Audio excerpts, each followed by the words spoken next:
दोस्तों, क्या आप जानते हैं हावड़ा ब्रिज को दिन के 12 बजे और रात के 12 बजे बंद क्यों कर दिया जाता है?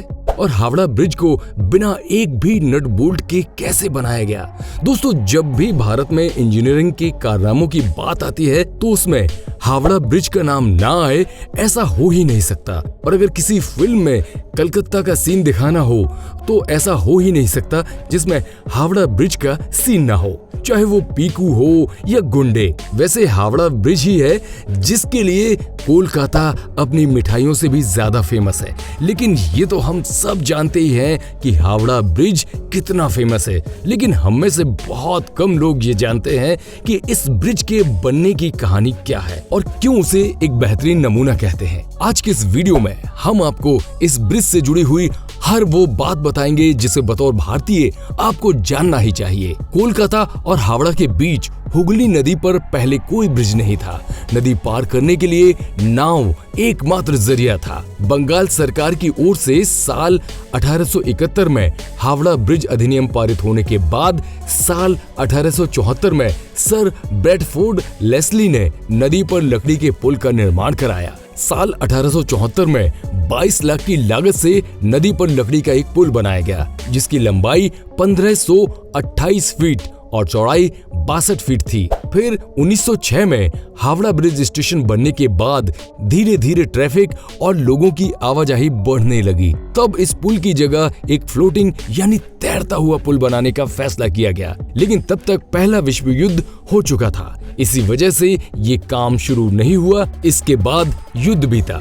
साल 1922 में न्यू हावड़ा ब्रिज कमीशन का गठन करने के कुछ साल बाद इसके लिए टेंडर जारी किया गया। तब जर्मनी की एक फर्म ने सबसे कम पैसे का टेंडर भरा था, लेकिन तब जर्मनी और ग्रेट ब्रिटेन के आपसी संबंधों में भारी तनाव रहने की वजह से जर्मनी की उस कंपनी को इस पुल बनाने का ठेका नहीं दिया गया। बाद में वो काम Braithwaite Burn and Joseph construction company को सौंपा गया।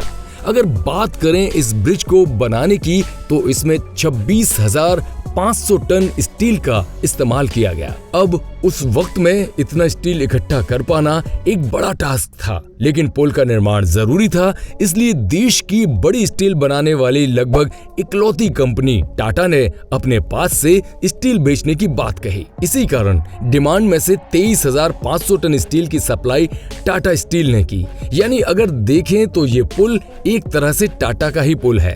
इस्पात मिलने के बाद हावड़ा ब्रिज की डिजाइन तैयार की गई, जिसमें अंग्रेजों की एक शर्त थी कि ब्रिज चाहे जैसा ही बने लेकिन ब्रिज के नीचे कोई पुल नहीं होना चाहिए, ताकि ब्रिज के नीचे से निकलने वाली बोट्स को कोई दिक्कत ना हो। इसलिए हावड़ा ब्रिज की जब डिजाइन तैयार की गई तो उसमें सिर्फ 4 खंबे बनाने की बात हुई जो दोनों सिरों पर लगने वाले थे। इसका मतलब ये है कि पुल के बीच में कोई खंबा नहीं है, ना ही पुल को तारों से लटकाया गया। पूरा ब्रिज नदी के दोनों किनारों पर बने 280 फीट ऊंचे 2 पायों पर टिका है।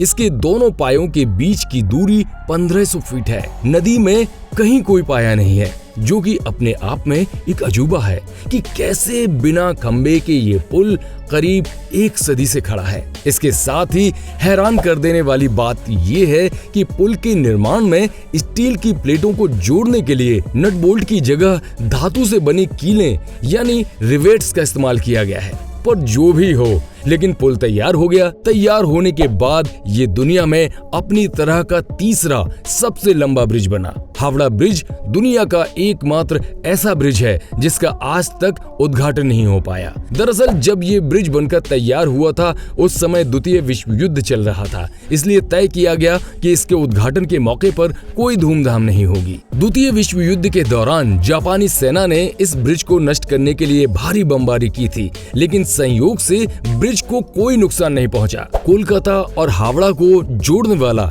ये पुल जब बनकर तैयार हुआ तो इसका नाम न्यू हावड़ा ब्रिज रखा गया। 14 जनवरी 1962 को गुरु रविंद्रनाथ टैगोर के नाम पर इसका नाम रविंद्रनाथ सेतु कर दिया गया, लेकिन आज भी लोग इसे हावड़ा ब्रिज के नाम से ही जानते हैं। सबसे ज्यादा रोचक बात ये है कि आज इससे रोजाना लगभग 1.25 लाख गाड़ियां और 5 लाख से ज्यादा पैदल यात्री गुजरते हैं। लेकिन अगर शुरुआती समय की बात करें तो ये ब्रिज बनने के बाद इस पर पहली बार एक ट्राम गुजरी थी, लेकिन बाद में ट्रैफिक बढ़ने की वजह से इस ब्रिज से ट्राम को गुजरने पर बैन लगा दिया गया। इसके अलावा एक और बात जो इस ब्रिज के बारे में कही जाती है वो ये है कि ऐसा माना जाता है कि हावड़ा ब्रिज की कोई चाबी है जिसे ब्रिटिश कंपनी ने भारत को नहीं दिया है। अब ये चाबी करती क्या थी, इसे सुनकर आप चौंक सकते हैं। कहा जाता है कि पुराने जमाने में चाबी से ब्रिज को